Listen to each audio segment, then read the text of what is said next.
Implikasi dan penerapan mengenai pemahaman kita tentang bagaimana bertumbuh sebagai seorang Kristen yang penekanannya pada pengudusan. Pemahaman kita tentang sarana-sarana anugerah artinya bertumbuh di dalam pengudusan, di dalam keserupaan dengan Kristus, diawali dari kehidupan yang baru oleh Roh Kudus. Di dalamnya kita menerima pembenaran dari Allah, sehingga kita menikmati dan mengalami pengampunan dan diterima sebagai anak-anaknya. Selanjutnya kita mengalami satu proses pengudusan. Karena penekanannya khusus pada kontras antara hukum Taurat dan kasih karunia di dalam keselamatan, banyak kaum dispensasionalis yang membuat kontras yang tidak alkitabiah antara hukum Taurat dan kasih karunia di dalam bidang pengudusan pertumbuhan Kristen. Banyak dispensasionalis mengatakan bahwa kita bertumbuh sebagai orang Kristen melalui penggunaan iman. Seringkali juga termasuk doa, membaca Alkitab, bersekutu, bersaksi, dan lain sebagainya. Tetapi fokus pada hukum Allah di dalam kehidupan Kristen adalah kontraproduktif dan menciptakan serta memupuk pemberontakan dan ketidaktaatan. Di sisi lain, para teolog perjanjian mengajarkan ketiga bahwa hukum Allah menunjukkan kepada kita seperti Allah itu menyatakan karakternya. Dan bahwa hukum Allah adalah pembimbing yang membawa kita kepada Kristus karena menunjukkan kepada kita dosa kita dan kebutuhan kita akan juru selamat, tetapi bahwa hukum Allah juga adalah penuntun bagi kita tentang bagaimana menjalani hidup ini. Artinya kita tidak menolak hukum Allah, tidak mengabaikan perintah Allah. Kita melakukannya karena kita menyatakan iman kita dengan benar. Kehidupan Kristen dan menyenangkan hati Tuhan. Teologi perjanjian melihat hukum Allah sebagai sesuatu yang baik dan merupakan berkat, dan bahwa kita seharusnya tidak hanya mempelajarinya, tetapi bahkan mengasihi hukum Allah. Karena kita harus melihat di dalamnya kegagalan-kegagalan kita.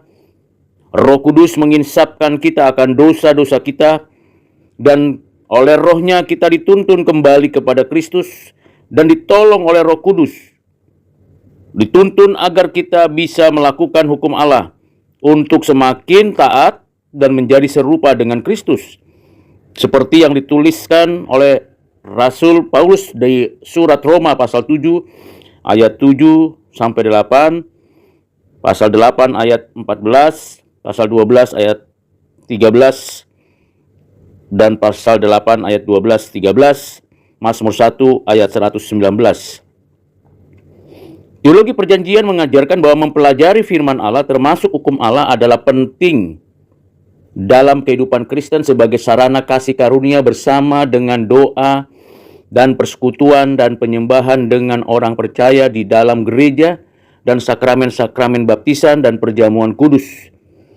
Sebaliknya, hukum Allah seringkali diabaikan atau bahkan ditolak oleh para dispensasionalis saat mereka mengajarkan tentang kehidupan Kristen.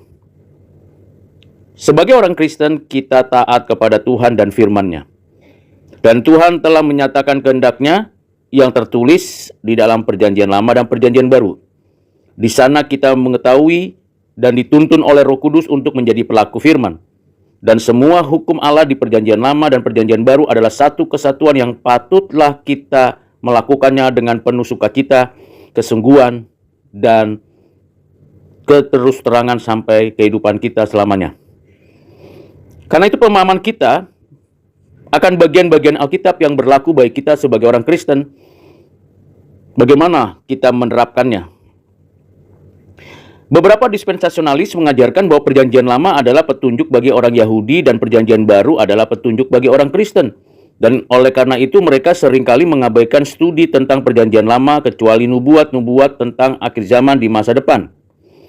Beberapa para dispensasionalis akan mengajarkan sebagian besar dari keempat Injil hanya ditujukan kepada orang-orang Yahudi pada zaman Yesus dan lagi di masa depan ketika gereja diangkat.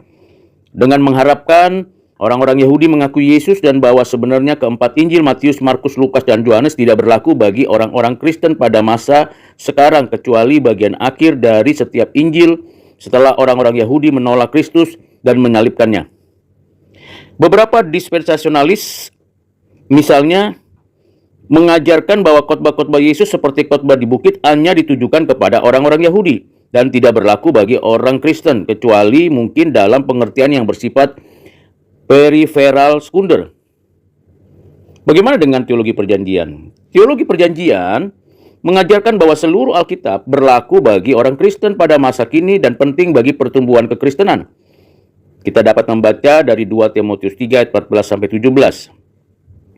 Meskipun misalnya ada ritual-ritual tertentu dalam perjanjian lama seperti sistem pengorbanan yang harus kita lakukan kepada kita pada masa kini, karena sudah digenapi dalam Yesus Kristus, kita belajar dari ritual-ritual perjanjian lama yang ada untuk mengajarkan prinsip-prinsip Alkitab yang penting dan untuk mempersiapkan umat Allah bagi kedatangan Kristus seperti yang tertulis dalam Ibrani 8-10. Jadi saudara yang kekasih di dalam Kristus, kalau kita bisa menyimpulkannya dari pengertian penjelasan di atas, yang pertama, kita menolak seluruh pengajaran dispensasionalis yang membeda-bedakan antara perjanjian lama dan perjanjian baru, membeda-bedakan hukum Allah di dalam perjanjian lama dan pengajaran Kristus, bahkan membeda-bedakan hukum, pengajaran, pengertian dalam perjanjian baru yang diajarkan Tuhan Yesus. Dan kita menerapkan bagian-bagian terkecil saja dari pengajaran Tuhan Yesus. Kita menolak pengajaran dispensasionalisme yang mengkotak-kotakan umat Allah, yang mengkotak-kotakan firman Tuhan, bahkan yang membedakan pernyataan-pernyataan Tuhan, pengajaran-pengajaran Tuhan, hukum-hukum Tuhan Allah ini.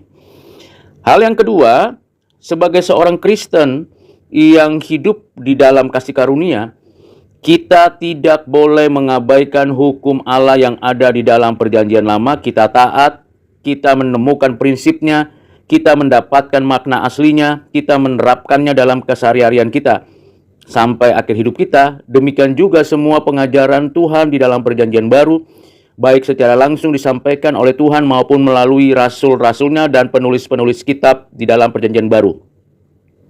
Kita meyakini tidak ada perbedaan karena semuanya itu memang diberikan oleh Tuhan untuk umat pilihannya sepanjang zaman segala masa. Walaupun kita tahu apa yang tertulis di masa lalu dan masa lalu itu menjadi hal yang penting, tetapi memang kita perlu membaca teks dan konteks sehingga menemukan makna aslinya lalu menerapkannya dengan baik dan benar. Yang ketiga, ketika kita berbicara tentang pertumbuhan rohani spiritual kita sebagai orang Kristen di dalam progressive sanctification, maka kita menyadari bahwa oleh Roh Kudus kita dituntun, dibaharui, dan terus-menerus menikmati mengalami hidup yang benar melalui firman Tuhan yang diinspirasikan, melalui firman Tuhan yang kita baca, melalui ketaatan kita melakukan hari lepas hari.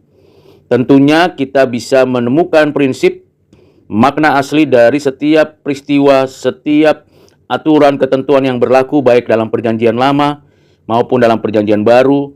Ada keberlanjutannya, kecuali hal-hal yang berkaitan dengan konteks zaman, ritual-ritual yang sudah diselesaikan di dalam Kristus dan melalui Kristus. Sedangkan prinsip-prinsip yang ada di dalam 10 dasatita yang Tuhan nyatakan, kita perlu dan penting menghidupinya sebagai orang Kristen yang hidup di dalam pengudusan. Yang keempat, kita sebagai orang Kristen menampilkan hidup sebagai orang yang taat hukum, bukan melawan hukum dan tidak mengabaikan hukum. Seperti Kristus mengatakan bahwa dia menggenapi seluruh hukum yang diperintahkan Tuhan, yang dinyatakan Tuhan di perjanjian lama, hukum Taurat dan apa yang diajarkan oleh para nabi. Demikian kita juga mengikuti Kristus karena kita di dalam Kristus dan hidup di dalam Kristus. Karena itu kita menaati hukum di dalam hukum Kristus itu sendiri. Terakhir, marilah kita menjadi pelaku firman dengan sungguh-sungguh di dalam takut akan Tuhan bagi kemuliaan. Tuhan memberkati.